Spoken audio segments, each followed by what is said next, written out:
welcome to the Ron Johnson Discipleship Podcast. Thanks again for tuning in and spending some time with us on this week, getting ready to ramp up and celebrate the greatest event in human history. As we're talking about Christian worldview, it doesn't get any better than this week, celebrating the resurrection of Jesus, which makes all the truth that we're talking about all the more with an exclamation point on the end of it, because Jesus is the way, the truth, and the life. And so talk a little bit about our schedule so folks can be ready for this tomorrow night. Yeah, we have a busy weekend. Yeah. We start out with Good Friday services Friday night at 4 and 6 p.m. Yeah, I'm especially excited about that because we've not celebrated communion as a family, church family, for a while, and we're going to be able to do that. So that's going to be really, really fun. Yeah, it's going to be a great time. And then Easter, we are expanding beyond our Sunday morning service just to make room for our visiting guests. So we're having a Saturday night Easter service at 4 and 6 p.m. And that's a first for us. So that's first time, history making here at It Living is history Stones. making. We never had a Saturday night service before, huh? In the history of the 40 years of history. I think we might have momentarily, but certainly not for Easter. Okay, gotcha. And of course, what we're trying to do is create a little more space in between services because of our parking situation. So right. So on Sunday morning, we're going to have services at 8:30 and 10:30.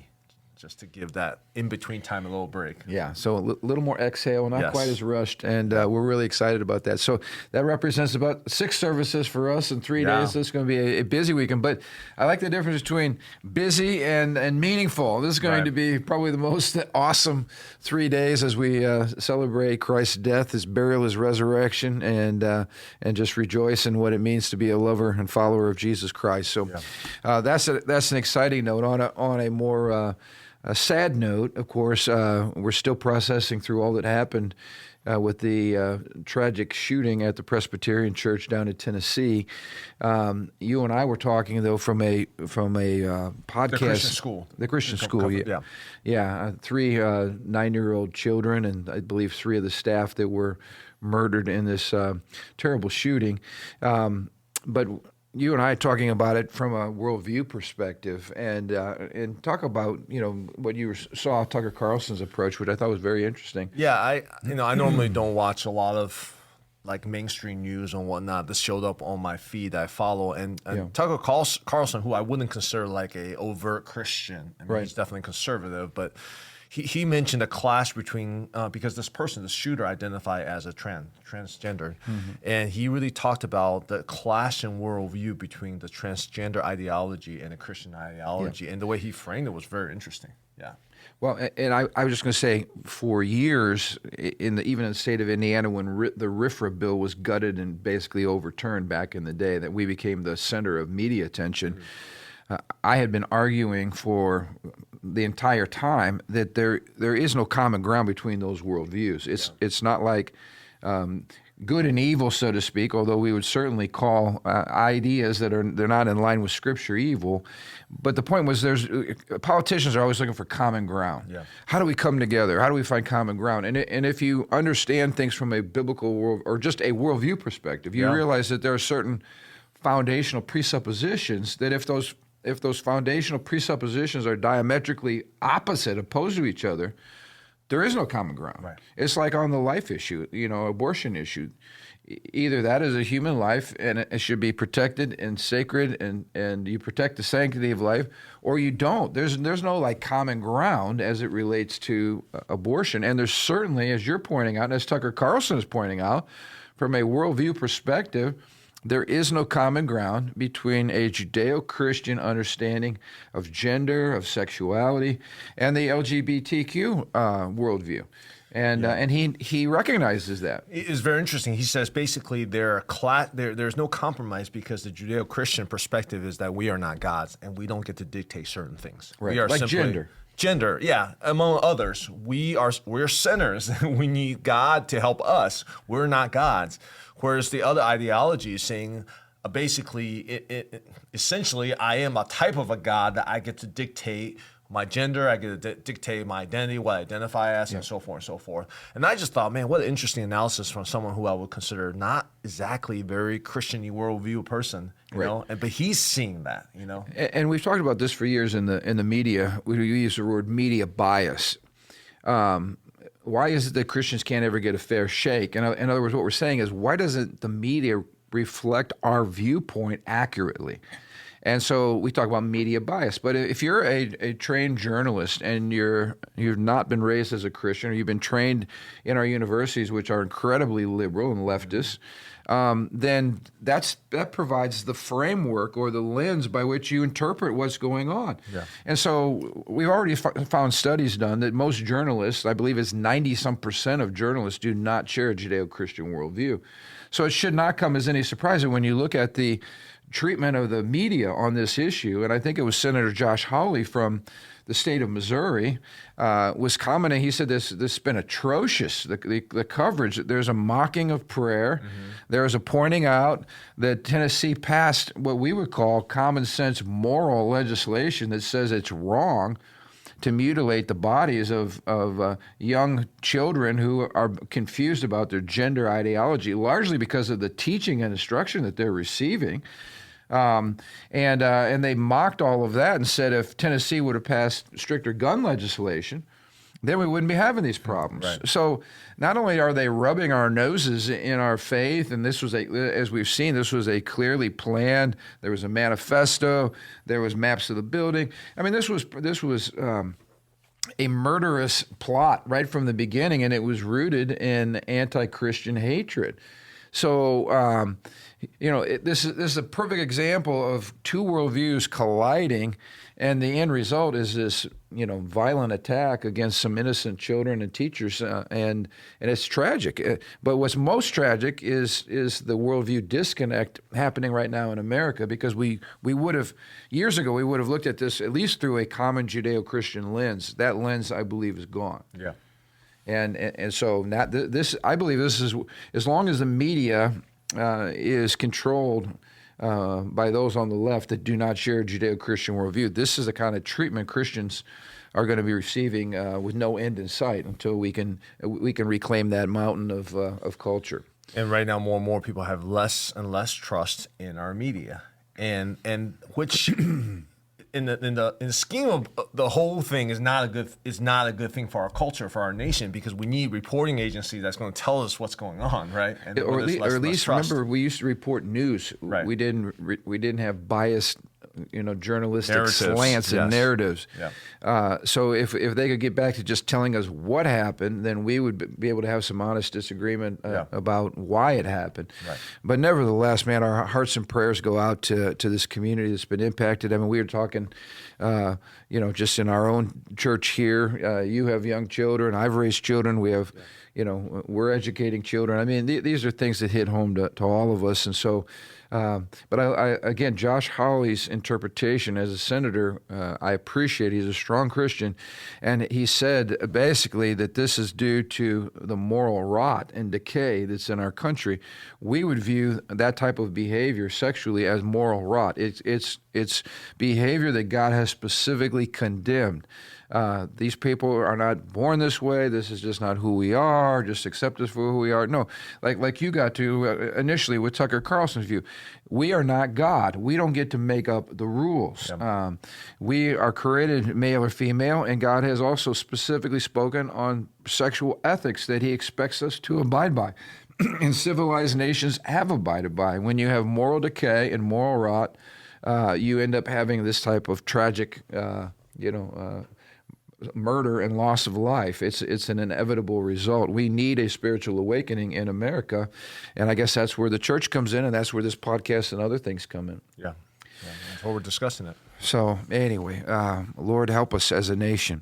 Let's get back. We've been in a tremendous book, the book that made your world. We've been encouraging this. In fact, I was talking to some folks who have told me they purchased this book. It's a worthy use of your resources. But we're talking today about the topic of technology. And once again, what I love about this book is it's a cross-cultural book. In other words, you have someone from a Eastern worldview looking at the West through that lens and asking great questions. And I love this question. Why do women, especially in Eastern cultures, why do women carry water on their heads? I've been, on mission field a lot, so have you.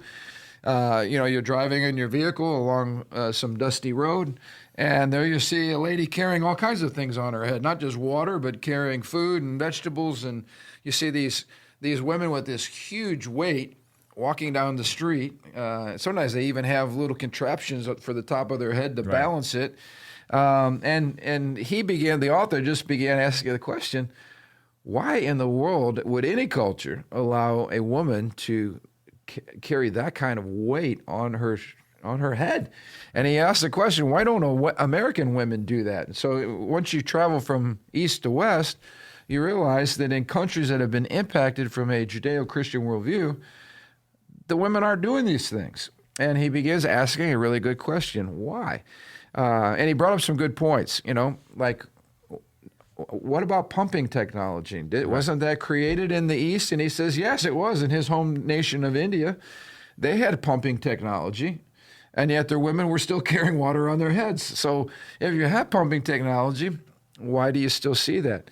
Then he talks about things like wasted labor, like spending hours and hours and hours trying to just move water from one point to another point. That's a drain on your economy because it's not an efficient use of power, of strength. He says, how about this one? Women are working their tail ends off while the guys are sitting around playing cards. Right. So what does it say about a culture where men allow their women to do all the hard work, and while they just sit around either drinking and playing cards or basically doing nothing?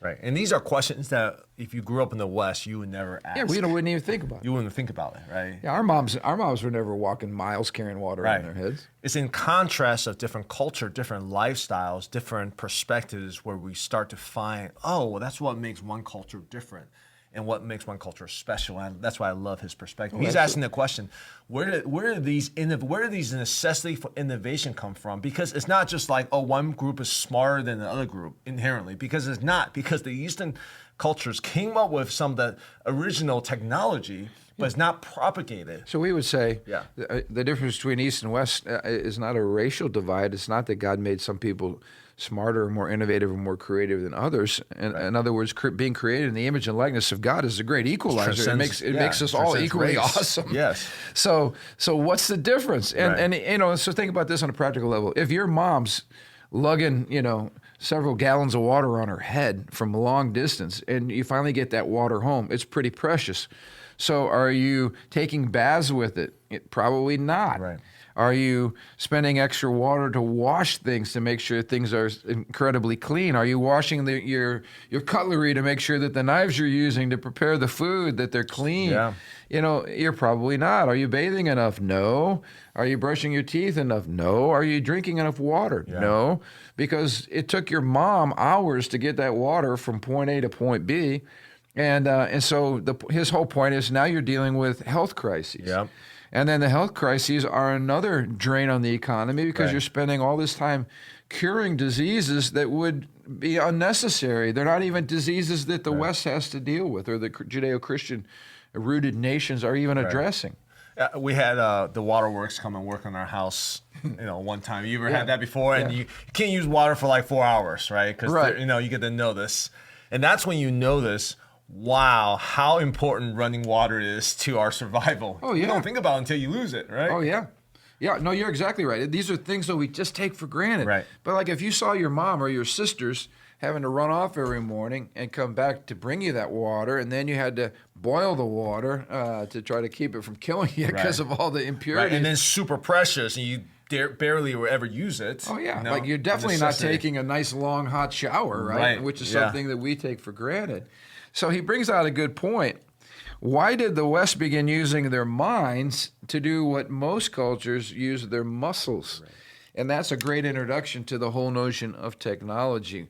What is it about using our minds in the West that's different than just people just doing it the hard way, with the toil and back-breaking toil and labor? And he calls technology, I love this phrase, the magic of the mind. He says when you use the mind, the water brings itself to you. Yeah. And the water produces electricity, and the electricity pumps the water literally right into your house. So think about it, like we've grown up taking it for granted. I mean, I walk over to the sink, I flip up the knob, and water, cold water or hot water, comes right to me. Amazing. It comes right into my cup. I don't have to go after it. I don't have to pursue it. I don't have to go down to the river. The water doesn't stay in the river. The river comes to me. Right. Now, again, we take these things for granted, but this is all what we call technology. This is using our minds to take dominion over matter, right, and to have the water come to me instead of me having to run and chase after the water. But in the West, every kid growing up in America takes this for granted. How about this? We go over to the wall and we flip on the switch, and instantly the darkness becomes light. Amazing how that happens until you don't have it because of a storm or something. Right. And then you realize how vulnerable you are. But that's how most of the world lives, yeah, especially in Eastern cultures. Now, this is interesting. You and I chatted about this. He said the phrase that a necessity is the mother of invention is actually not always true. Yeah. And he gave the example of water. Talk about that a little bit. I thought that was interesting because we all have need for water, right? Yeah, if there's a necessity, a literal necessity, it would be water. Yeah, we can't live without it. But why is it that some of these other Eastern nations, even though they have the technology designed, they have the mind to create those technology, did not propagate it so that most of the society has that technology, even though there is a necessity for water? He asked that question. Yeah, so in the East, we all recognize water as a necessity.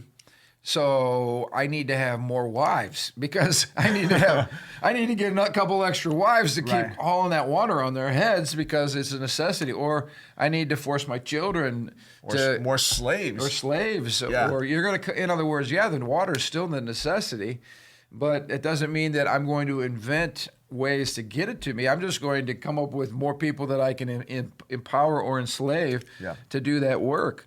And so it's interesting, for instance, he talks about Gandhi. Gandhi opposed Western technology, probably because it was Western and it was a reaction against it. Mm-hmm. So again, there was water or electricity generated through power plants that used that for certain things, but then on other practical means, especially as it relates to home economics, it was never employed. So you might have an electric generator that provided some type of energy for the community, but it was never brought into the home. It was never part of the domestic life. Yeah. Because, again, it goes back to their worldview. He brings out the point, too, that Huxley and some of these Western atheists were accusing Christians in our worldview of creating an environmental disaster. And I couldn't help. Now, you and I like to talk about movies, which I hardly go see any of them. But the second round of Avatar came out, which I automatically knew. I'm not watching this movie because it embodies everything that we're talking about today. Technology used to tear into the ecosystem, and it's all rooted in capitalism and militaristic empowerment of nations, and we got to get back to nature and pantheism and all this kind of stuff, which is so what we realize in real life produces nothing but absolute poverty. But I think they're trying to address the fact that the technology that came out of a Judeo-Christian worldview could be used for evil purposes. Yeah, I thought there was a paradox here, right? On one hand, we're Christians who are being accused of anti-science. We're anti-innovation, anti-technology, anti-logic. Right. We're all into the supernatural God thing that you can't scientifically quantify, right? But on the flip side, we're also to be blamed for the ecological disaster based on technology. I'm like, well, which is it, right? Yeah, exactly. We're at fault for being not technology-driven, not scientific, and we're at fault for using technology to destroy the environment. Like, pick a lane, guys. Which one is it? No, but you bring out a really good point. It's like they use all the technology and innovation that came out of the Christian worldview to beat us up with it when they don't like the results of it. But here's what I love about the Christian worldview. The Christian worldview explains even the improper application of technology. Yeah. We've seen, we talked about this in some of these totalitarian countries with all the cameras and the surveillance cultures. That would be a wicked application of technology because it's used to control people. But the problem is not innovation. The problem is the wicked application of innovation due to sin. Yeah. And so even there, the Christian worldview explains, yes, we're very creative. We're made in the image and likeness of God. We're called to develop and create and steward the environment. But because we're fallen, because there's sin, sinful people will use great technology for evil purposes. We talked about that even with all the video and everything. You can use video and you can use your phone for all kinds of righteous purposes, or you can use at your fingertips, you can use that same technology for evil and to corrupt people. Yeah. And so he brings out the point. I thought this was good. Technology is the fruit of a biblical worldview, and humanizing technology came from biblical theology. And I think you need to distinguish between humanism, which we don't like, right, and humanizing technology. What does that mean? Yeah, that's a good point. So he brings out the point that to correct a lot of our secularized Western thinking, that somehow science gave rise to technology. But that's just not true. Because if there was not a humanizing culture that Christianity helps to create, in other words, Christianity brought us a worldview that says you and I are valuable because we're made in the image and likeness of God.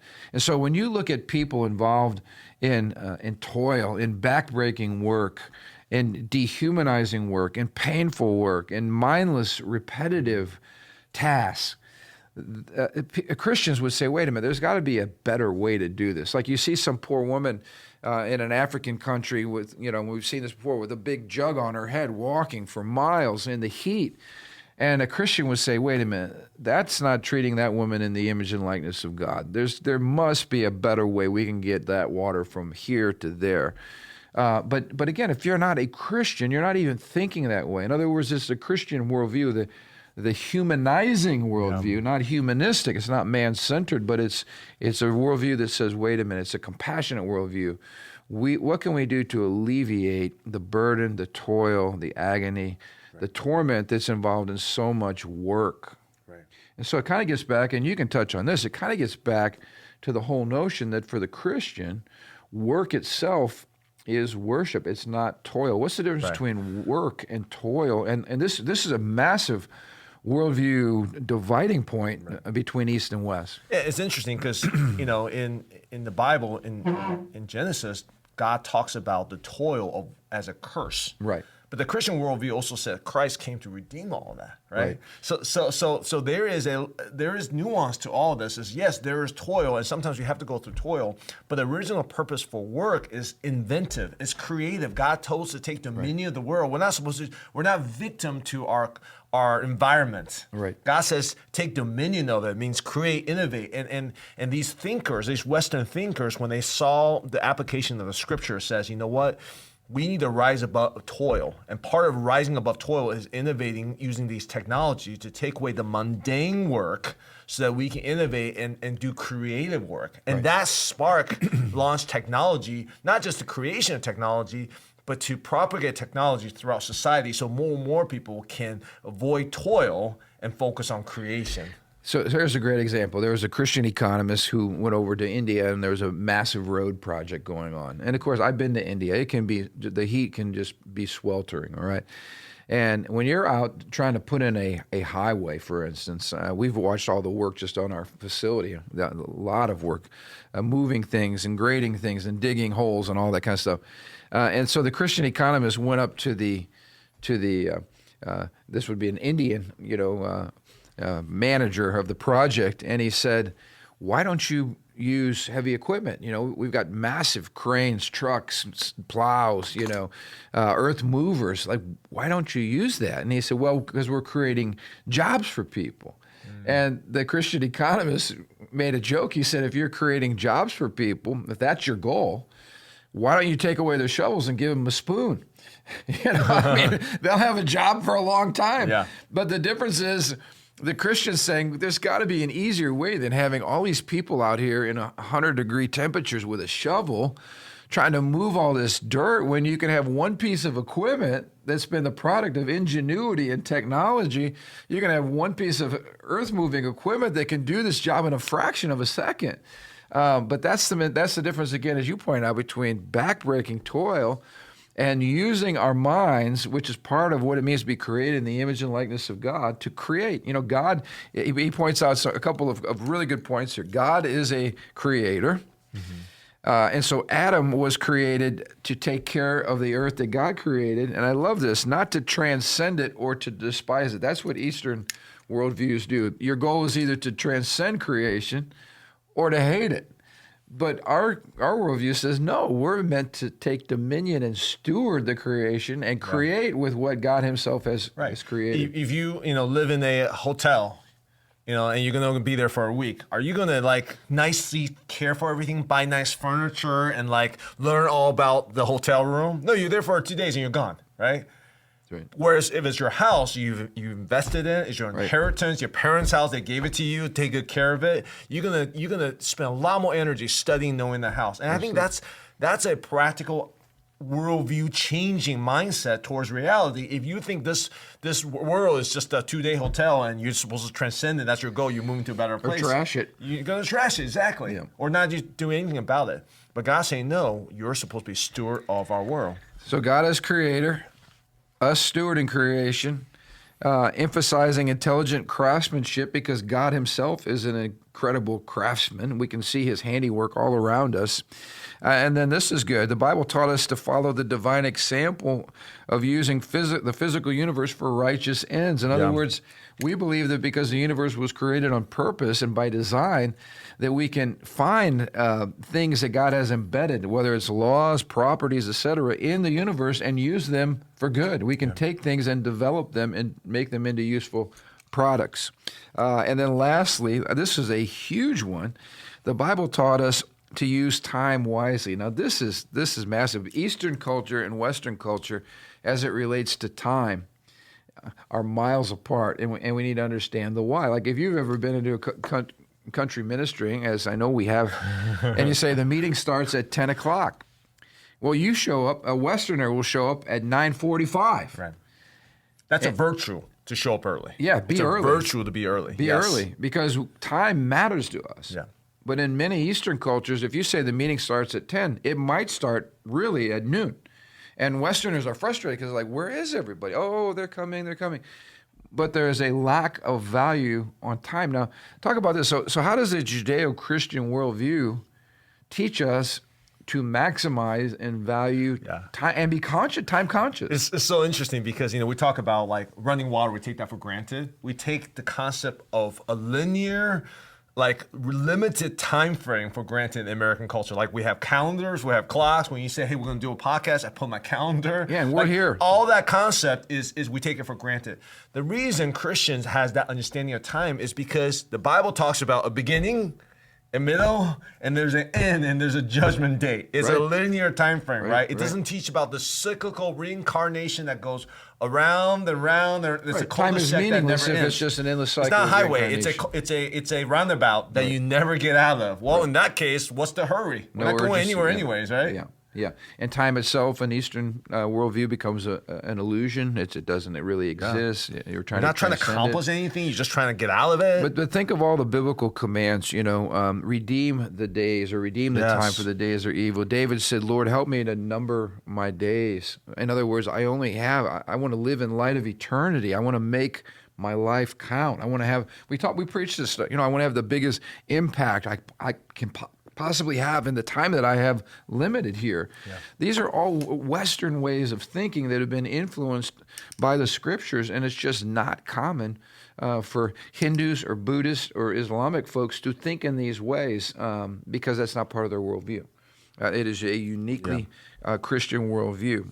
Now, I like this point that he makes too about Christian compassion. He said, why did Christian monks develop technology whereas Eastern monks did not? This was hilarious. First of all, enlightening at the same time. First of all, he identified that both monks had the same problem. They don't have wives.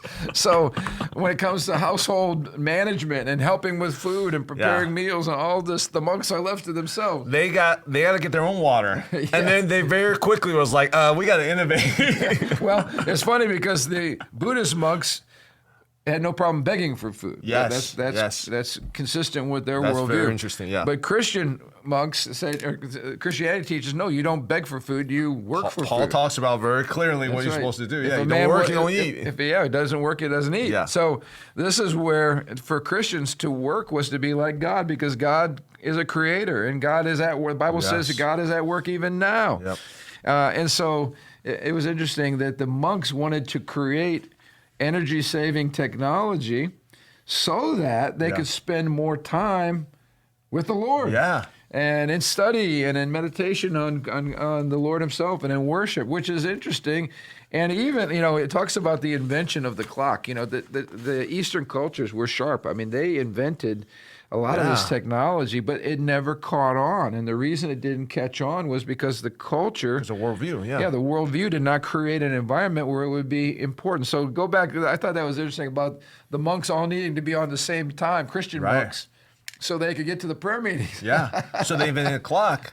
I mean, it's amazing how many technology came from the monastery. I never really understood why, Mendel came up with the whole genetics. All these crazy technology came from the monasteries, and now I'm learning why. Well, they freed up their time through technology and rationality so that they could use their minds not only to take dominion of planet Earth, but so that they could have more time to use their thought processes and rationality, which we've dealt with in previous podcasts, to think great thoughts about God and to think about these things that really matter. I mean, just imagine like the next great new, flying cars or next new cryptocurrency came from a local church. And that's really the context of these crazy new world-changing technology came from these monasteries. And what does that say about Christian worldview in terms of innovating and technology and apply science? Absolutely. So the idea being, again, let's free up ourselves from mindless toil by using our minds to interact with the environment to create technology that still gets the work done, because work isn't evil. We still need to grind our grain. And so, I was looking here at things like the lateen sail, which eliminated galley slaves by using wind technology, the wheeled plow and the horse, and some of the technology that came out of taking better care of your animals, like horseshoes and proper harnesses, and changing the technology on plows so that you can get more productivity out of the fields. He talked about the water mill, the windmill, and the simple thing like a crank, and how these things revolutionized so much of work. The wheelbarrow and the flywheel. He talks about the purpose of this technology was to use human creativity for the glory of God and to serve people so that they don't have to lug heavy weights wheelbarrow around. used to, before the wheelbarrow, it was like the plow barrow, whatever they call it. It's a two-man job. The wheelbarrow reduced that, cut the workforce, so it's now a one-man job. So you're producing more, you're eating more, you're having more crops, you're having more leisure time. Less people to do more, taking better care of yourself. And I thought this was interesting because it goes back to the use of our minds, and maybe it's a great place to end. Eyeglasses. When we get older, it is a natural effect that when I had 20/20 vision until I reached middle age. And then I started noticing I couldn't read this font, and I have to get some cheaters. Now I can read. Most of the world, by the time people get mid-age, they can't do certain things because they can't see. They can't read. They can't study.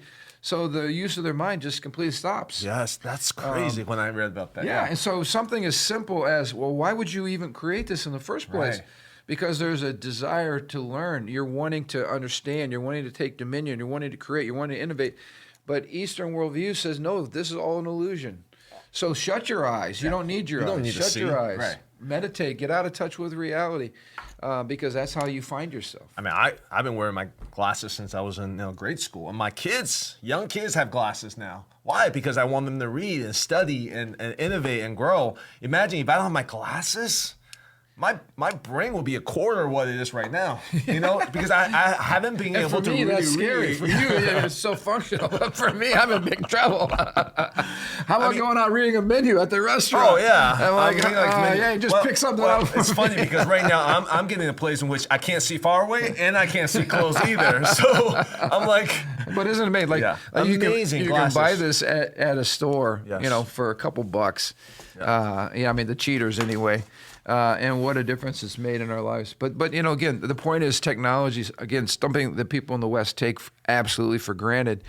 and we shouldn't take it for granted. It is the fruit of a Judeo-Christian worldview. It would not exist and does not exist anywhere in the world where Christ is not exalted, where the Bible is not loved, and where the world is not viewed, through the eyes of a God who created us, and a worldview that's meaningful and rational and purposeful, and people created in the image and likeness of God. I just want to share a thought. Like right now in the Eastern nations, India, China, some of these nations are very much catching up on technology. They're starting to use crazy amount of technology and whatnot. But the issue is when you cut off the source of these original intent, which we don't really teach about. I didn't really know about the source of glasses and clocks and whatnot. The Christian worldview for humanizing technology and for the glory of God and workers' worship, when you cut that off, you know what the ends of technology is? Greed. Oh, yeah. Domination, ambition, power. And power. And that's why right now, that's the world we have today. Because we Christian maybe we haven't stewarded the root to technology and capitalism, innovation as well as we should have. Because this is kind of a lost art. This is a lost knowledge that this is the origin of why we want to innovate. It's for the better of mankind. We even hear people say that, we want the purpose of technology for betterment of mankind. Why? For the glory of God. Right. When you lose God, it becomes... And because these are precious people made in the image and likeness of God, yes. And because we want to solve problems that are hurting people and that are causing people to live in situations where there's disease and illness and no clean water and no proper housing and all these things that can be solved if you got sin and corruption out of the mix. And if people truly lived for the glory of God and created for the glory of God and for the betterment of mankind. There is an angle right now of the humanitarian, we want to go and do clean water and for whatever. But my fear is when you cut off God, eventually those good-hearted people will again fall into the mire of ambition and pride and competition and greed and all that stuff. Yeah. Because the root of glory to God is so important to sustain this type of innovation and culture. Because right now we have technology going. Technology has become a god in our culture today. Oh, absolutely. And when we lose sight of the glory of God, it becomes a scary thing. Yeah. No, well said. Well said. So, again, it drives home the point we need Jesus, because until Jesus deals with the fallen, wicked, carnal human heart, we're always going to use our minds and technology and innovation and wealth for wicked purposes. So, Lord, help us. Thanks so much for watching. We're going to be excited to get back with you next week on another exciting chapter from this book, and we hope it's helping you connect the dots. And at the end of the day, just appreciate the world in which we live today. It is in the West anyway, it is the benefit of a God-centered, Christ-exalting, biblically saturated worldview that's led to the blessing, untold blessing of so many people. So we'll look forward to seeing you next Thursday.